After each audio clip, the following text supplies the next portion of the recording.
Order! Order! You are an incorrigible delinquent at times. Behave yourself, man!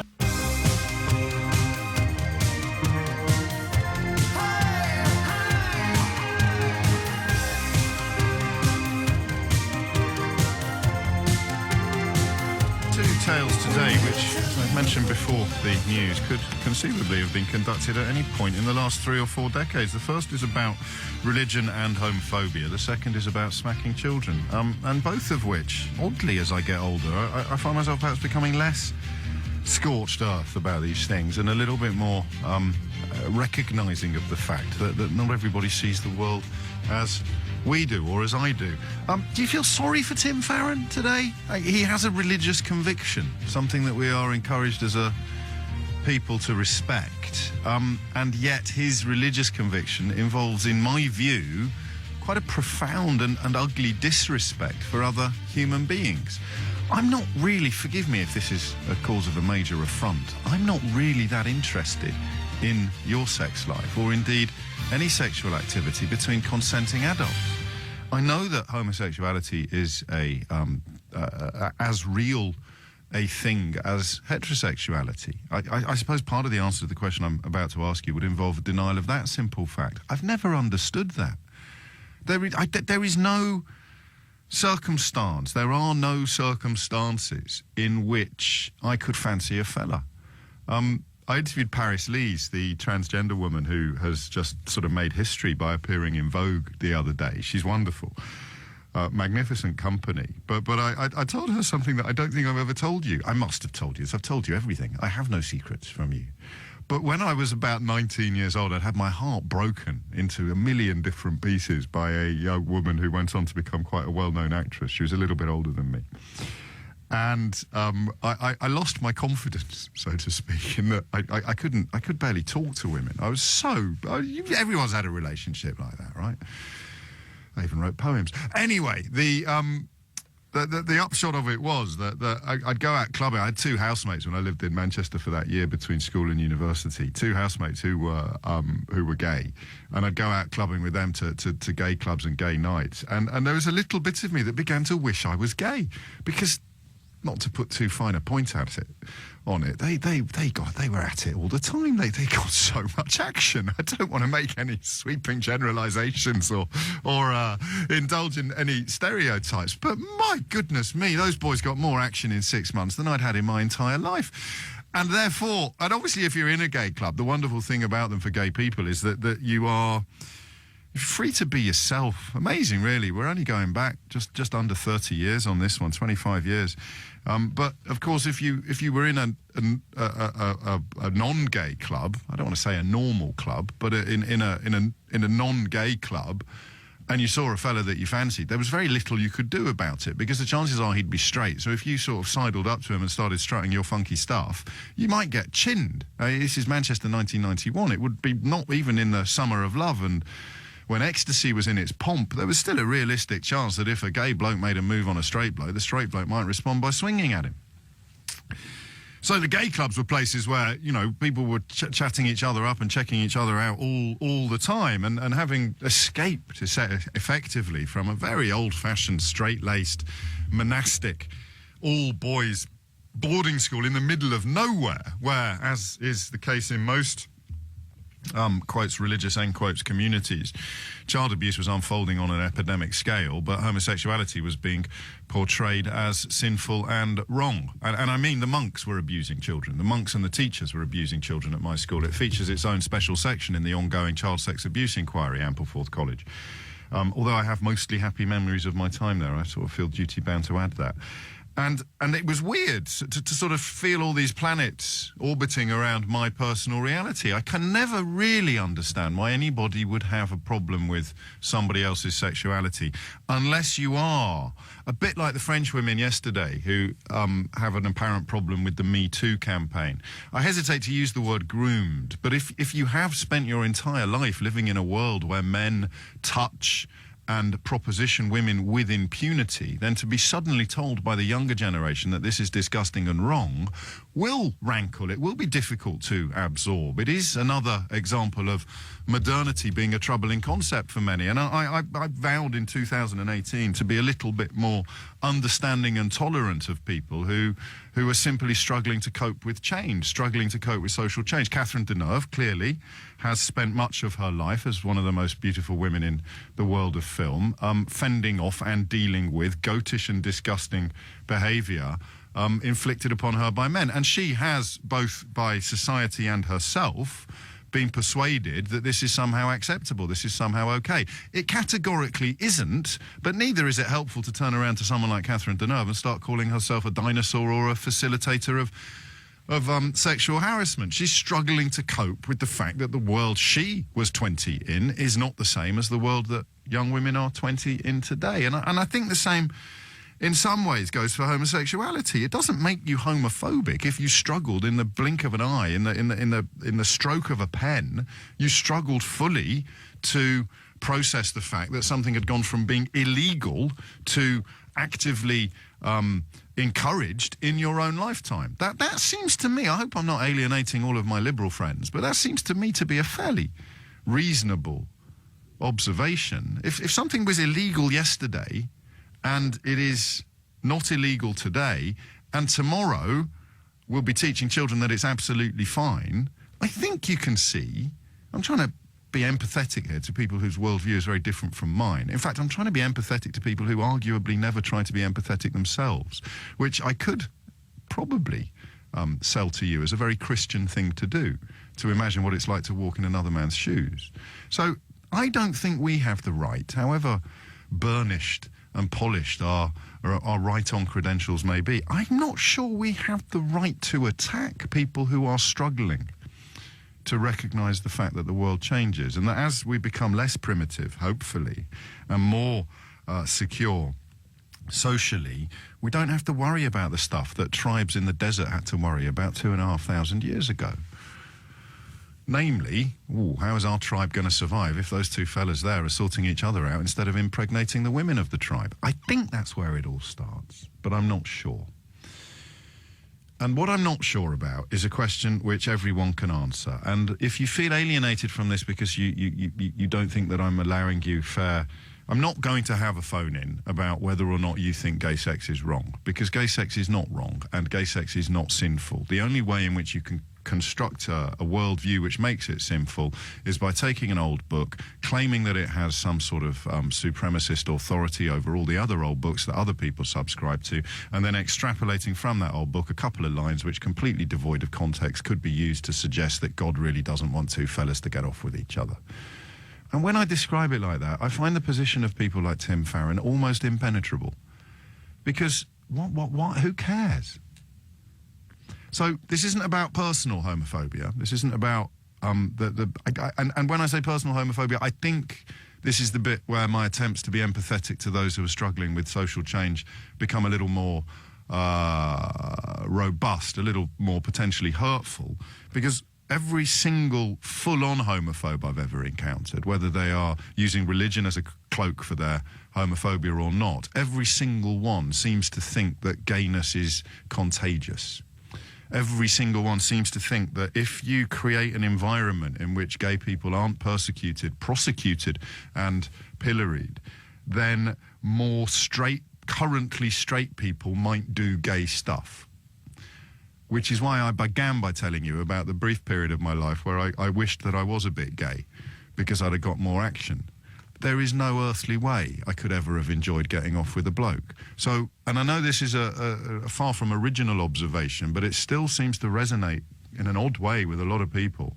Surely the only kind of people who think that more gay stuff would happen if we stopped persecuting, prosecuting and pillorying gay people are people who would really quite like to do some gay stuff, but have, just like Catherine Deneuve, been groomed by a society into believing that it's wrong. So they end up hating their own impulses.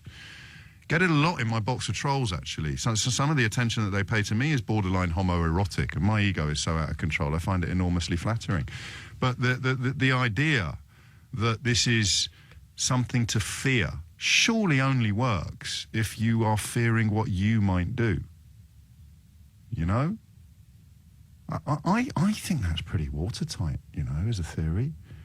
Why would you be worried about a society ceasing to persecute, prosecute and or pillory homosexuals? Why would you worry about that? Well, the answer is that I have been utterly immersed in a theology or a philosophy or an ideology or just a world that describes it as disgusting and wrong and sinful and shameful. And that's the world I've grown up in. And therefore, these little weird impulses and urges that I have inside of me, they make me hate myself. And the only way I can deal with this is either to shed 20, 30, 40... How old is Tim Farron? I mean, decades. I can either shed decades of grooming and indoctrination and somehow try to be a person different from the one I am, or I can do what fundamentalism always encourages us to do and just start screaming hatred and abuse from the rooftops. So I cautiously, very cautiously, suggest to you that there is not really any such thing as homophobia. It's what's the Greek word for self? Autophobia. It's autophobia. It's a fear of yourself. You fear this kind of behaviour, then what you really fear is that you might end up doing it. And if you fear that you might end up doing it, then you must know somewhere deep inside that you'd quite like to do it. And if you would quite like to do it, then you are probably gay. One thing young people have taught me in the last couple of years is the notion of fluid sexuality. Very few young people now identify as 100% homosexual or 100% heterosexual. An awful lot of sort of sixth formers experiment in a way that at my all-boys boarding school would have rendered you the subject of some pretty fruity graffiti. But we are where we are. What question am I asking you? A lot of you have already answered one. Looking at the switchboard, there's 3 or 4 phone lines free though, so do grab one quickly, because here's the question. Why does religion so often teach people to persecute, prosecute or pillory homosexual activity? I find the argument that it's that hate, what is it? Hate, love the sinner, hate the sin. It's so palpably at odds with everything that Jesus taught. I've read the Quran. I'm not confident that I can use the Quran to shut down any Muslims who think that God wants them to hate gays. I can certainly shut down anyone who wants to use the Bible to do it. I've done it a million times, but it doesn't really matter, because when you're talking about a prejudice or a phobia or a deep-seated fear of the unknown, or a deep-seated fear of yourself, autophobia, then logic and reason don't matter.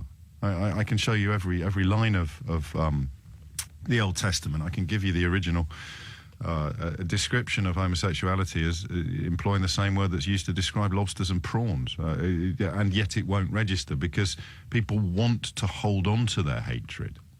Because if they surrender their hatred, well, they'll be down at the Blue Oyster Club before tea time. It's 1016 0345 6060 973. Why does religion so often, and what's nice about this is I don't think any religion feels alien. I don't know enough about Judaism, actually. Is there a homophobic streak within fundamentalist Judaism or very orthodox Judaism? I don't know. But this certainly is not confined to Tim Farron's Christianity or to Islamic homophobia either. It's about all religions, maybe Abrahamic religions. I'm pretty sure the Buddhists would be cool with gays, wouldn't they? They're cool with everything, aren't they? Except meat eaters. Here's the question then. Why does religion so often promote the persecution of homosexuality? Why? The former Lib Dem leader and committed Christian Tim Farron has said he regrets saying that gay sex was not a sin during last year's general election. He told Christian Radio he was foolish to allow himself to be pressured into saying something which he didn't believe was right. During the 2017 general election campaign, when he was Lib Dem leader, Tim Farron was asked repeatedly about his religious beliefs and specifically about whether he believed gay sex was a sin. Do you think that having gay sex or being engaged in gay sex is sinful? Okay, look, I'm not going to give you an answer to that question because I believe... Why not, though? Well, and I'll tell you why. I'm not going to give you an answer to that question. And that is because one's personal faith is one's personal faith. What counts is your actions and your beliefs in politics. He later said he didn't want people getting the wrong impression about his views. Well, I don't believe gay sex is a sin. I take the view that as a political leader, though, my job is not to pontificate on theological matters. Tim Farron stepped down as Lib Dem leader straight after the election, saying in a statement that he was torn between living as a faithful Christian and serving as a political leader. And in an interview with Premier Christian Radio yesterday, Mr Farron said he now regretted not being honest with himself at the time. There are things that including that I said that I regret, and there was a sense in which I felt, look, I've got to get this off my table. What an opportunity for us! And all they wanted to do is talk about my, Christian beliefs and what it actually meant, and all the rest of it. And I would say foolishly and wrongly attempted to, push it away by giving an answer that frankly was not right. Tim Farron there. Well, joining me now from Cambridge is the writer and commentator Anne Atkins and the Labour MP and former Anglican vicar Chris Bryant. Welcome to the studio to you, and welcome Anne Atkins to the programme. And shouldn't Tim Farron have had the courage of his convictions at the time and said that he thought gay sex was a sin? Well, I think that's what he said yesterday, isn't it? But the difficulty is it's such a misleading question. And it's actually a very illiberal and homophobic question, as he pointed out yesterday, because Christians believe that we all sin. Sin is a sort of technical theological term, which in itself is quite misleading because it communicates to people who are not familiar with that jargon, condemnation and judgment and looking down on people, which is not what it means at all. It means it's defined by St Paul in the letter to Romans as falling short of the glory of God. And as Christians, we believe we all do that. And so the fact that he was put on the spot and asked about a particular minority is a very misleading thing. And if he had come out and said, yes, I do think gay sex is a sin, that would have been as misleading, if not more misleading, than what he actually did say. Because, I mean, what I find so disappointing was Vince Cable's tweet after Tim Farron stepped down, which was, dare I say, an extremely bitchy tweet, apart from anything else, but also very illiberal. He distanced himself from Tom Farron's views and said the Lib Dems have a long and proud history of supporting LGBT rights. Well, so does Tim Farron. Right. He has a long, proud history of supporting LGBT rights, which is the important thing, you see. Yes, but in terms of your explanation about what is considered a sin or not, Tim Farron lied, didn't he, about his view? Straightforwardly, he told a lie. Well, he has said yesterday that he wishes he had represented his views more truthfully. So I don't know why you're asking me that. You can ask Tim Farron that. But the point is because that for the viewers, it's just to make it plain that he said one thing that he didn't mean, and now he's corrected it. So he lied at the time about something that was a fairly straightforward question. I think you're being. I think lie is an extremely unfair term. He was caught off balance. He said something which he has subsequently said was not... Let me try another term. Let me try another term with you. He bore false witness. From the Ten Commandments. He lied. Yes, exactly. He lied. He lied, and lying is a sin. Right, but... I mean, if I'm honest, I feel awfully sorry for him, because he's tied himself up in knots, and by the end of yesterday, I don't really know what he really thinks. My anxiety is... you don't know what he thinks, because he was very clear. Well, my anxiety is, I think the Church of England, and a lot of the churches are very conflicted about it as well, because on the one hand, they want to be supportive and caring towards LGBT people, but at the same... And most people, I think now, accept that your sexuality is not a choice that you have made. That is very different from 100 years ago or 200 years ago, when everybody thought you chose to be homosexual. And I think today the vast majority of Christians would accept that it's not a choice. And so then the question is whether churches want to support people in loving relationships or want to decry them and say that they're sinful. Right, Anne, come back on that. You're deliberately confusing two things, and you know you are. 150 years ago, people thought of the act rather than the orientation. Now people think of the orientation. No, Tim both, Farron actually. himself, Tim Farron himself has made it extremely clear that Christianity does not condemn sexual orientation. He himself has said that. The point is that, I mean, you're being far more illiberal than Tim Farron was, and so is Vince Cable, because you're condemning him for, breaking one of the Ten Commandments. He himself made very clear yesterday, as all Christians believe, that we all break the Ten Commandments. We all fall short of the glory of God. Let Chris answer your claim. Why are you so judgmental? Could you let me say something? I just hadn't finished my sentence. I just wanted to finish my sentence. Yeah, go on, Chris. It was quite a long paragraph. But anyway, look, as I said, I feel sympathetic towards him because it is perfectly legitimate for somebody to hold that view. I disagree with them. And he would have been, I think he would have been better off simply to have stated what his view was. But would he? But now, so this is the says. politics of it. So, I mean, he was hounded during the election campaign, wasn't he, over this? And he was asked repeatedly, maybe fairly, I'm not making a comment about it, but do you think it is right that he should be hounded on this issue? I think it's a legitimate question for voters to say of a party leader, what are your views on a variety of issues, including this? And how do you bring your religious belief into the policies that you vote for or don't vote for? Right, now, but they didn't my memory, and I may be wrong on this, but my memory is that Tim didn't vote for same-sex marriage, third reading and second reading of the bill. Well, actually, his voting record... But on other matters, it's pretty absolutely, good. it is. Now, the point is, if a Labour colleague of yours in the House of Commons held those same views... Some do, and indeed I had a big row with Ruth Kelly once about this very issue.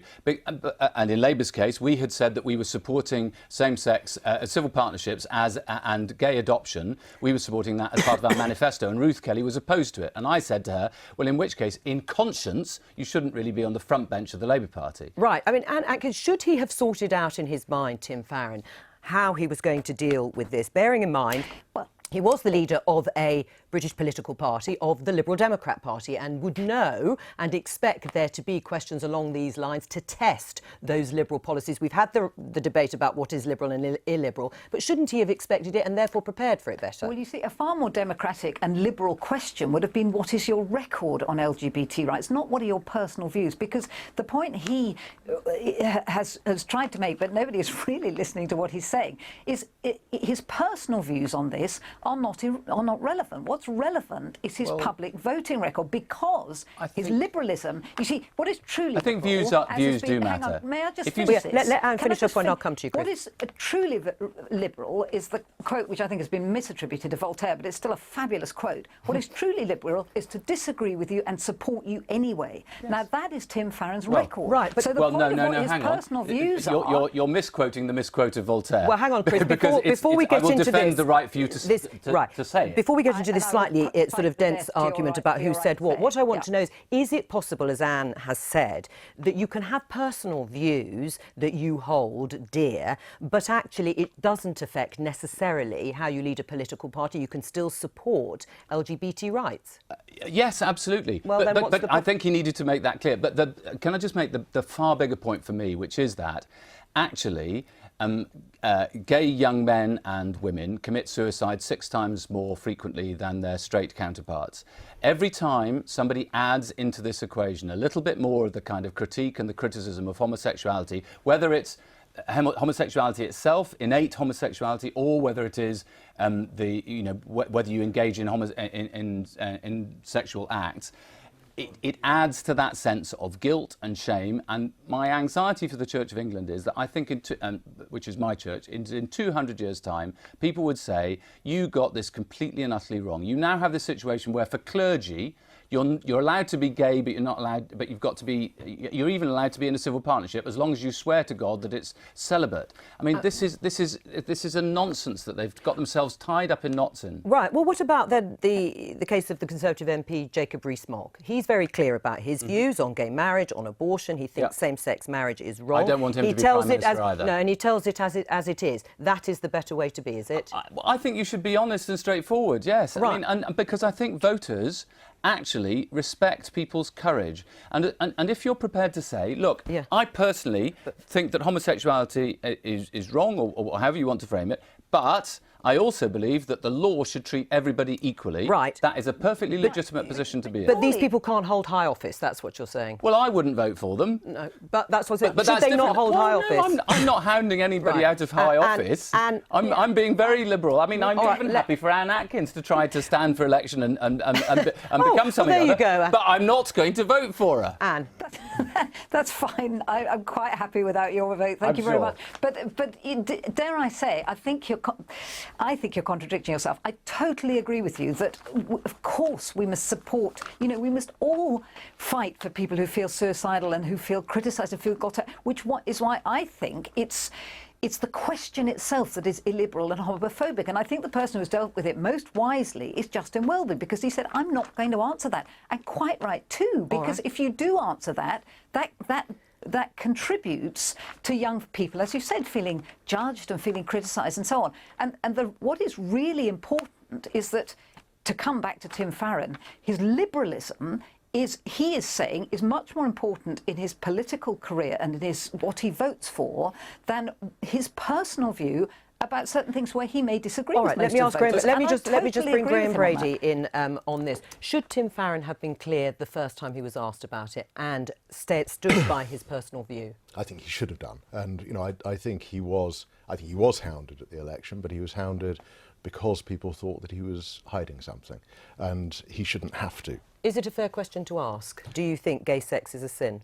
I think it is a fair question to ask.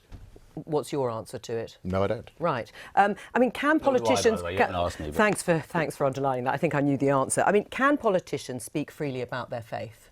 Well, I think in a way this is the underlying thing that really concerns me, is that I think there is a far more intolerant attitude in Britain than there used to be. I think people often are intolerant of people's faiths, religions, their political views sometimes, and I think we should be more open to listening to other people. I sympathise with that, really briefly. but the only thing is, if you were a young person in Tim Farron's constituency, you went to his surgery and you were gay and you wanted to talk about the problems that you were having with homophobic bullying in school, you might worry if you thought that he was going to say, well, actually, I think homosexuality is a sin. Can I just say, hang on, Anna, because we're going to have to stop it there, I'm afraid. Yeah. Fascinating though it's been. We did ask Tim Farron actually to come and do an interview, but he said no, or he turned us down.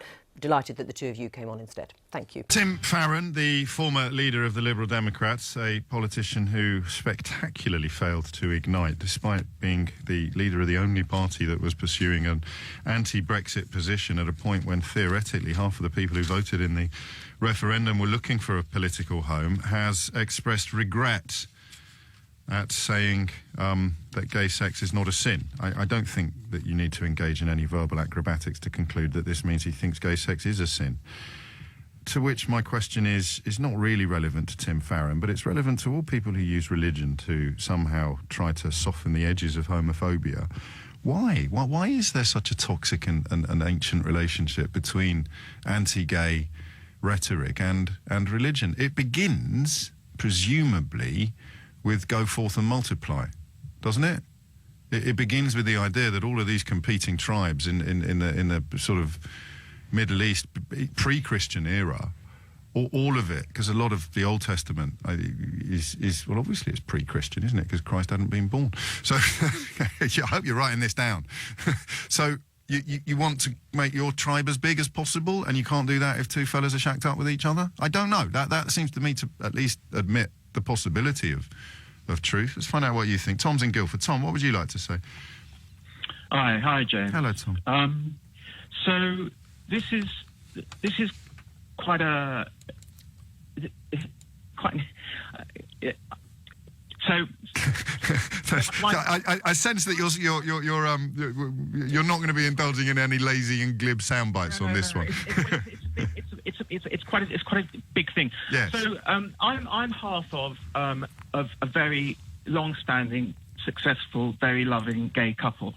In a couple of weeks' time, my partner and I will have been together for 27 years. Gosh. And we've been civil partners since it was possible to be civil partners. Yes. And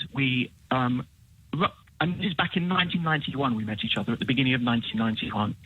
And a couple of years before then, I'd come out to my family. My mother didn't speak to me for 7 years. Oh, I'm sorry. And do you come from a religious family? No, absolutely not. Absolutely no religion at all, except that no one knows. It's sort of a family joke, really, that I'm a practicing Christian, and so you're the only gay. You're the only gay in the village and the only Christian. No, well, so it's a bit of So anyway, and at that point, and my partner hadn't come out to his parents at all, and he was training to be a barrister. Right. He's now a very. Oh, we're just losing the phone line, Tom. I don't want to, because obviously this is. No, I'm standing still. Good man. Can you hear me? Yes, that's great. Okay. No, we can't. So, why is this happening more than ever at the moment? Especially when someone like Tom is clearly, telling us quite difficult stuff. Can we sort that right out? And can we just triple check before we put people through that I'm going to be able to hear what they say? It's not a criticism of anybody. The technology is so fluid. I'll go to Daniel, who's in Croydon. Religion and homosexuality. Why does one care so much about the other, do you think, Daniel? It's a very good question, James. I think, to be honest, I kind of question your thought process in regards to Christianity, to be honest with you. I don't mean it in any disrespect, but the Bible's quite clear in regards to homosexuality and what is and what isn't it. Which bit of the Bible? Well, the New Testament. I'll get into that further on. Let's do it now, because we should get it out of the way earlier. The New Testament, you can find a couple of quotes from St. Paul with reference to modern interpretations of what Sodom and Gomorrah represents. But just remind me... Your interpretation of... But No, you see, you're doing it already. Okay. Just tell me the things that Jesus said. I'm trying to do that. Tell me the things that Jesus said. I'm trying to get a word. Go on, then. What you need to understand about the Bible, James, it's not just... It's God inspired, so there's many people that contribute to the Bible. So Paul is irrelevant. He wrote most of the New Testament. So if you're trying to excuse Paul's teaching, then this excuses the whole Bible. You can't cherry pick the things you like and the things you don't like. So Paul made it. There's scriptures in the Old. So you're not going to tell me what Jesus said, are you? What do you mean if I let you get a word out? Here is the question. What did Jesus say about homosexuality? Daniel will now answer that question directly. In 1 Corinthians, the God-inspired Bible made a reference to 1 Corinthians is a letter that St. Paul wrote. What did Jesus say on the record in the Gospels about homosexuality? So are you excusing the Bible then? So you can't be a Christian then? It's a simple question. What did he say? You can say nothing, because that's the true answer, or you can carry on blustering. No, I'm not carrying on blustering. Right, so what did Jesus say about homosexuality? So, okay, when Paul spoke, he was speaking through Paul. Was it not God, Jesus, speaking through Paul when he wrote It's not... Listen, I will give you all the time you need to answer the question that I'm asking. So it's very, very simple. Either you repeat the words that Jesus said, or you say he didn't say anything. What are you going to choose? Did he say anything? And if he did, what were the words? That's not the right question, James.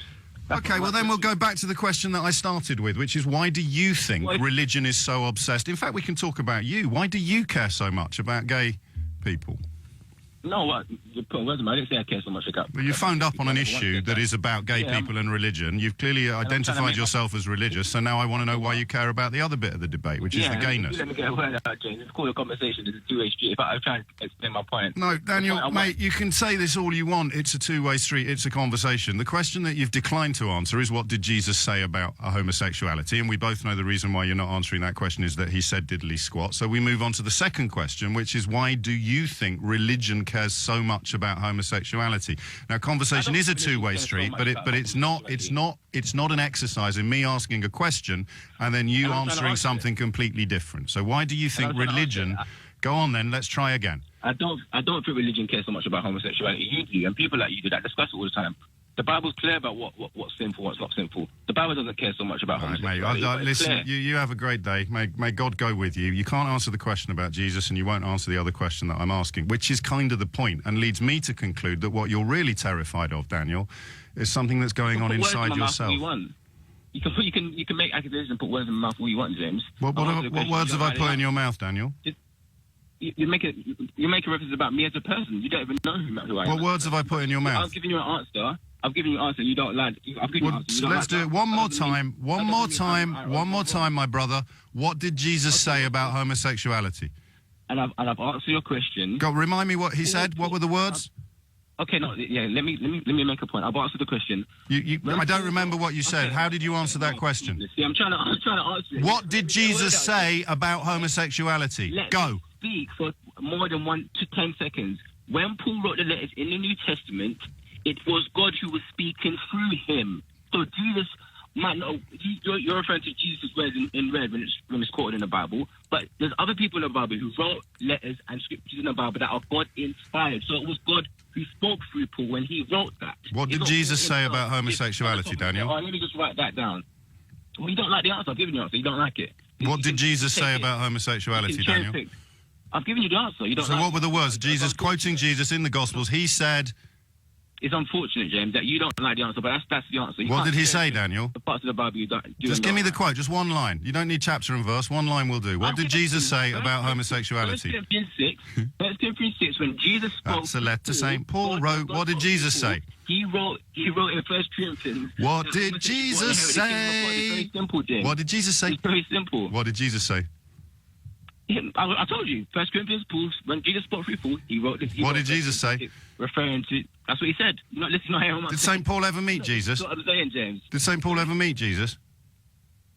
They wasn't living at the same time, but does that not mean that God can speak through Paul? Like what? So what did Jesus say? That's why Christianity, James. What did Jesus say? What did Jesus say? What did Jesus say about people who are gay? Where you're trying to come from, but I just don't get it. Try again. Like really? What did Jesus say? I told you, 1 Corinthians, when Jesus God... That's a letter written by someone that never met Jesus. That's what he wrote down. Okay, so James, can God speak to you now? Can God speak to you now, James? Let's find out. Let's find out. Can God speak to you now? You don't want to answer that question. Answer my question. Can God speak to you now, even though you haven't met him? Simon Conway is here with the headlines. And this may seem like a slightly odd parallel to bring into the conversation, but I've been reading a lot about pre-Norman England and the way in which I think without the without the Christian church, which back then meant only one thing, of course, back to the Pope, back to Rome. Without the Christian church, it's pretty much impossible to imagine how Alfred and his predecessors could have imposed laws and rules upon what became England. I don't think that's a controversial perspective. The church was... This is why people who now, often in the pages of the Daily Mail, argue that priests and clerics should stay out of politics are so absurd.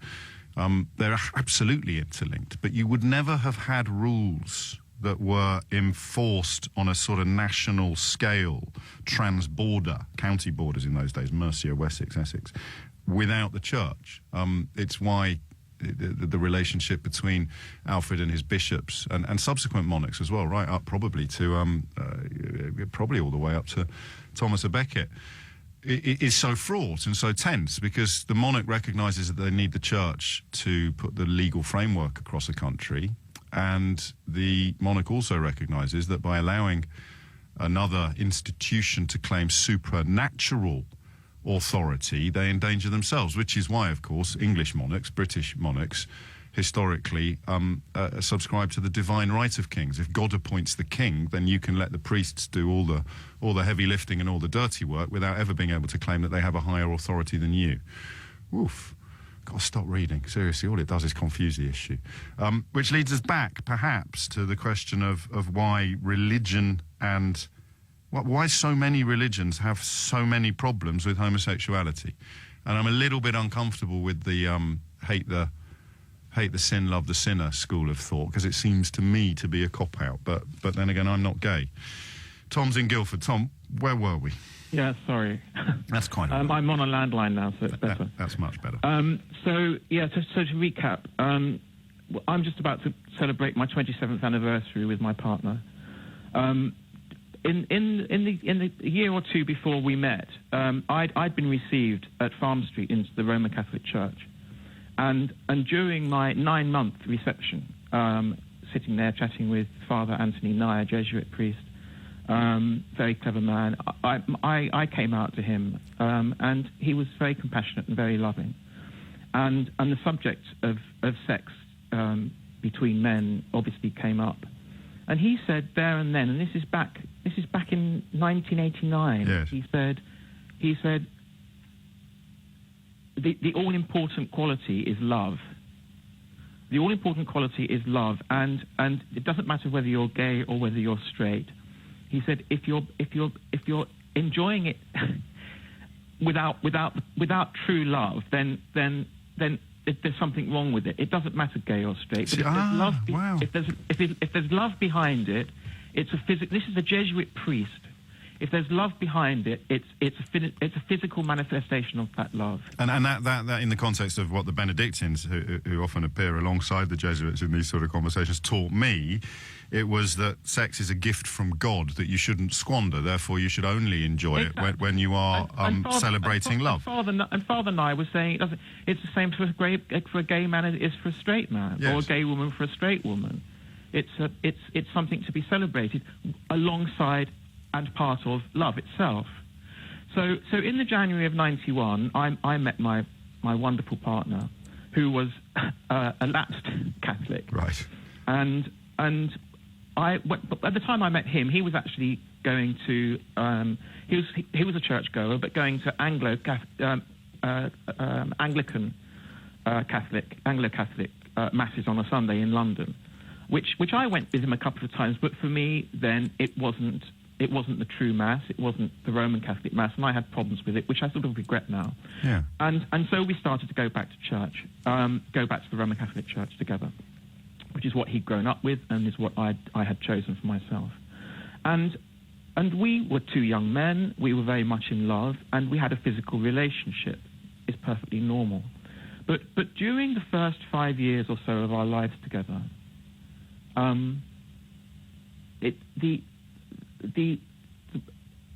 my partner's problems, because he hadn't had the teaching that I had had. He came from a we joke, peasant Irish background.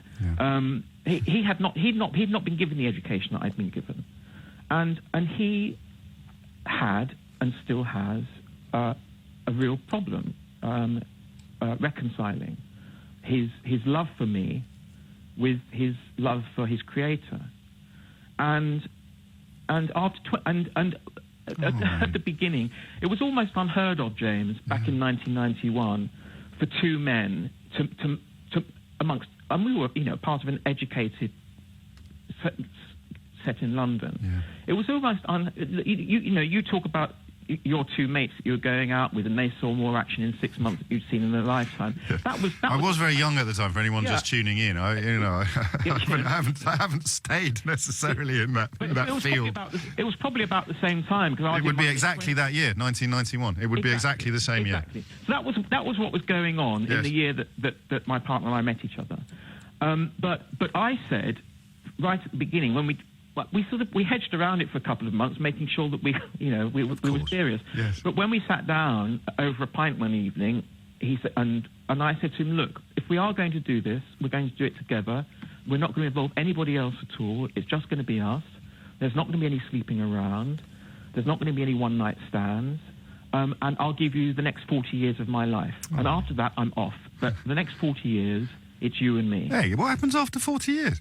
I get freedom. I've got 30. I'm joking. I do say to people, I'm past the halfway stage now. I've only got 12 years to go. Did you get an orange at half time? So that was the deal, yes. and we're still together, coming up for 27 years, and we have a loving family around us. We have nieces and nephews. I'm at the moment staying with the parents of my godson, and we're surrounded by people that love us, and we love them back. Yes. But I think now for about 20 years, my wonderful partner inside my wonderful marriage, we have no sex life. Mm. We have a completely dysfunctional marriage as far as a normal, physical, loving relationship is concerned, because my partner can't reconcile the two. And he thinks he's sinning when he makes love to his husband. Can't even bring himself to go to someone to talk about it. Oh, mate. And actually about a few years ago, we struggled on right the way through Pope Benedict's time. We struggled on, and in the end, and I was about to swear then, we just said, sod it. And we now go to Mass every Sunday to an Anglican church, an Anglo-Catholic church in Norwich, and where we are loved and accepted, and the priest there, the rector there, he's in a civil partnership. And it's not just full of gay men. There are lots of older generation couples there, who there's so much love that goes on, and that's where we are now. But you see, your last caller, Daniel, I respect his. I don't really. No, you don't. Respect's not quite the right word. I don't. It is that view that has. I try and tolerate it, but I can deal. I can deal with that sort of homophobia. It's the Tim Farrons of this world that I think are far more insidious, because because they feel as though it seems to me, it's like he knows what love is more than I know what love is, or what love should be like and what it shouldn't be like, and that makes me much more cross. Yes. And I don't want to insult. I mean, I wouldn't even if it were possible to get married in church, I wouldn't do it, because I wouldn't want to offend the sensibilities of my fellow Christian. But I do, But I suppose my point is this. That within a really, really good, sound marriage, there's one party after all these years that finds himself unable to enjoy that physical side of married life. Because he's crippled by his faith, because he's been taught all his life that it was sinful. Benedict and Tim Farron, they just add more nails to the lid of the coffin. And it is heartbreaking. You must love the bones of him. So I mean, I could make a comedy intervention at this point about how many heterosexual couples who've been married for 27 years have also. I'm quite aware of that, but it's not for the same reason. Exactly why I have resisted the urge to make the cheap gag. You must love him to pieces. Even when you just said that, you must love the bones on him. My eyes filled up, because I really, really do. After all this time, and despite having no sex. So that's where. So I think you're asking the question. I don't know. I've not really answered anything, have I? You've said more than you know. You've said so much more than you know, and it's important and it's helpful, and it also explains why people like me, who don't have any stake in this really personally, it doesn't impact on my life, care about the issue so much, because I know that couples like you and your partner exist. And because partly of the education that I had, I know how hard it could be. There wasn't a single, in my school, 600 boys at my school, no one was ever out in all the years that I was there. And that is statistically absurd, but they would have been too shamed and too frightened to come out. And God knows how they process their sexuality subsequently, but it's not beyond possibility by any stretch of the imagination that they'd end up where your partner has ended up. And I mean, in 2 phone calls there, we've covered unbelievable amounts of ground. I'm not going to say you have to pick a side. You're either on Tom's side of this argument or you're on Daniel's, but I am going to use Tom as an example of the damage that religion can do to love if you let it. And that's the point. Tom, mate, well, thank you. I was lost for words yesterday after speaking to Andy. That again goes up there with calls that none of us will ever forget. And don't get cross if you don't like what you're hearing. 2 men absolutely in love, one of whom, as a result of religious indoctrination, has been made to feel his own sexuality is somehow sinful. Acting upon his love for his partner would somehow displease God. And having heard Daniel, you have a slight idea of the kind of preachers that put that poison into the public discourse, into the public bloodstream. My question now, and we may stay with this a little longer than intended, my question now is why? Why do pastors and preachers like the ones Daniel clearly listened to and like the ones Tom's partner was brought up in thrall of, why do they teach this? What's in it for them? 2,500 years ago, go forth and multiply, building up the tribe or the group or the congregation. But today, why? Why does Tim Farron still subscribe to this ludicrous pre-medieval school of thought? Why I Regret Saying Gay Sex is Not a Sin by Tim Farron. And my question for you is, why does religion obsess or care? Obsess is a judgment call. Why does religion so often involve anti-gay teachings? 0345 606 0973. Phil's in Borehamwood. Phil, what would you like to say? Hi, I think I'm going to be a bit of an anticlimax after the last caller, because I'm heterosexual, but I'm an Orthodox Jew. Yeah. We believe that we define God as being the creator of the world and creator of life. And as such, he gave us that gift. He gave the gift of creating life to man. Yes. So when men go into a homosexual relationship, it's not that there's any hate or anything, but it's just that we feel that they're not using that gift that God's given us. It's our divine right, divine gift, in the most appropriate way, which is through marriage and through procreation. This is where the Abrahamic religions diverge, isn't it? Because under that reading of Judaism, and forgive me if I'm wrong, it's not the faith I was raised in, so I don't know it as well as the faith I was raised in. Even celibacy then becomes sinful, arguably. Marriage is a duty, and celibacy is a sin. But you're talking about it like it's a way of life. We don't like what's a way of in life? terms of their sexuality. Sex is something you do. Are you allowed contraception? In certain circumstances, yes. But that means you're having sex without creating children. But that's because it nurtures a loving, caring relationship, which is what this is what. But there's nothing in the texts about that, is there? What do you mean? Well, there's nothing in the Talmud or anywhere else about that. About you can use contraception sometimes because it nurtures a loving relationship. This is the problem I find with. No. Sorry to correct you. No, of course you must. But a husband has obligations to his wife.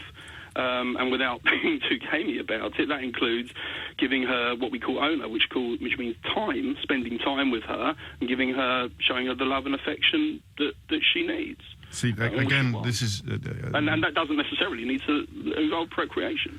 No, but that we're not now talking about choosing contraception when you feel like it and claiming that you can't have sex without creating when you also want to. You are trying to have your cake and eat it. But that is the nature of the more fundamentalist one's religion, the more you do edge towards trying to have your cake and eat it. Because either straight people have to try to have a baby every time they have sex, or there is a procreation defence of disapproving of gay relationships. You can't have both, can you, Phil? Well, yes, you can. Well, I know you can, but I mean, logically you can't. But that's what I'm saying, is you're looking at it in a very binary yes or no way.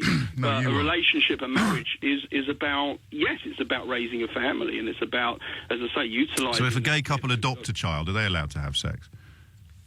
It's not... You see, again, when you talk about allowed, that's not the word we would use. What would you use? It's taking a gift that God's given you and not. It's like. Okay, so if gay people adopt a child, are they? No, hang on. If gay people adopt a child, are they allowed to take the gift that God's given them? What do you mean, take it? Well, I'm using your phrases now because you disapproved of mine. The gift that God's given them is sex. Sex is enjoyable because God wants us to enjoy it. It also creates children. You say you shouldn't enjoy it unless you're trying to create a child. I'm just wondering whether if gay people have already got a kid that they've adopted or that they've had through surrogacy or egg donation or whatever it may be, are they allowed to enjoy the gift that God has given to you? What do you mean enjoy it? Well, have it then. Are they allowed to have sex if they've already got a child? I know it's never nice to have religious beliefs that you probably haven't thought that deeply about, properly explored, but if you're trying to argue that sex is fine for straight people because they have children, unless they're using contraception because they don't actually want to have a child, but they're still allowed to enjoy sex, and I'm asking whether a gay family, two gay men who have a family, are they allowed to have sex? I'm sorry, you don't like allowed. Are they allowed to do it? Are they allowed to do sex? But this is back to what I'm saying, is that they're... Yes or no? Wasting is too strong a word, but they've been given a gift. Man has been given a gift by God to create life with a woman, and it's like you... So contraception's not allowed then? Because it was a minute ago. It is allowed in a marriage. But that's not going to create any life. Pardon? That's not going to create any life. But by marrying... and agreeing. Men get married.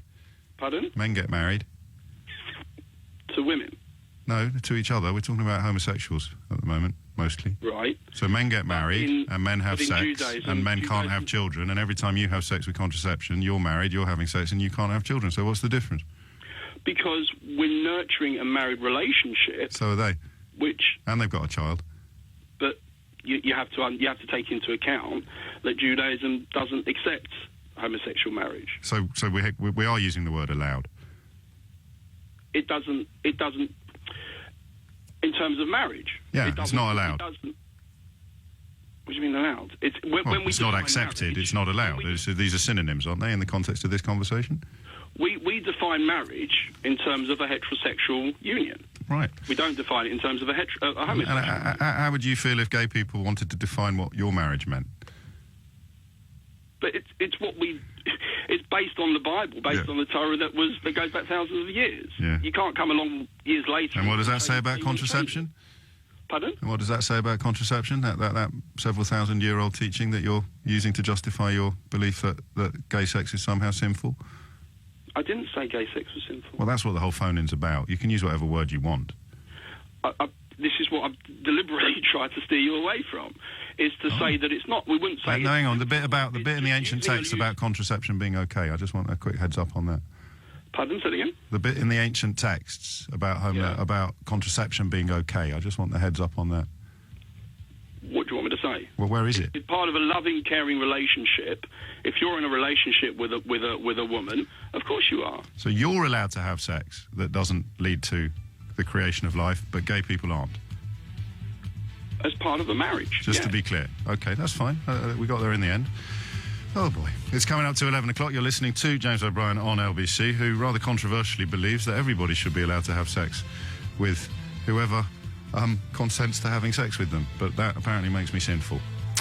Dominus vobiscum, my friends. And you are listening to James O'Brien on LBC, for which I thank you, where we've had a fascinating hour, but not necessarily one in which anybody answered the question I was actually asking, which is, why do you think religion has historically so much to say about homosexuality? It's a conversation inspired, for want of a better word, by Tim Farron, with whom I'm afraid, after listening to Tom describe how his 27-year relationship was rendered sexless by his partner's unshakable religious belief that their expression of their love for each other was somehow sinful and would displease God, raised in a sort of Irish Catholic family, I'm afraid I feel a lot less equable towards Tim Farron than I did before that call. It seems to me that it is precisely these sort of views, publicly stated, that create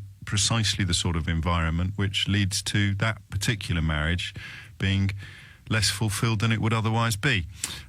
We spoke to Phil, who described himself as an Orthodox Jew, and I sure wouldn't object to me ended up saying that he should be allowed to have sex with no prospect of a life being created, but that gay men shouldn't. That doesn't answer the question either. And then, God bless him, we spoke to Daniel, who thinks that a few sort of questionable lines in the middle of St. Paul's letter to the Corinthians justify his belief that gay sex is somehow sinful. Why would God make people fall in love with each other and want to have sex with each other in a loving relationship, if you insist upon that caveat? I don't, for the record. Why would he make them that way if it was wrong? Is it a test for the rest of us, like creationists say about dinosaur fossils? Yes, God has buried dinosaur fossils far beneath the Gobi Desert so that when humans dig them up, their faith will be tested. That's probably an urban myth, but you take my point. Phone lines are open, 0345 606 0973. I reckon that back when there were various competing sects, cults, tribes, religions, call them what you will, don't take offence at any of those synonyms, I presume it was fairly straightforward in that you wanted as many women to be as pregnant as possible, as often as possible, because that way your group grew. That way your tribe grew. That way your sect grew. And the more numbers you had, the more powerful you became. Go forth and multiply is one of the few phrases in the Bible that almost everybody can remember hearing, regardless of what religious journey they've been on since school. So that I get. But, I mean, the world is overpopulated now, or at least moving in that direction. There's no real belief that we would somehow breed our way. Actually, that's not true, is it? People are terrified of Muslims. People are terrified of Irish Catholics in Northern Ireland. We'll get back to this question imminently.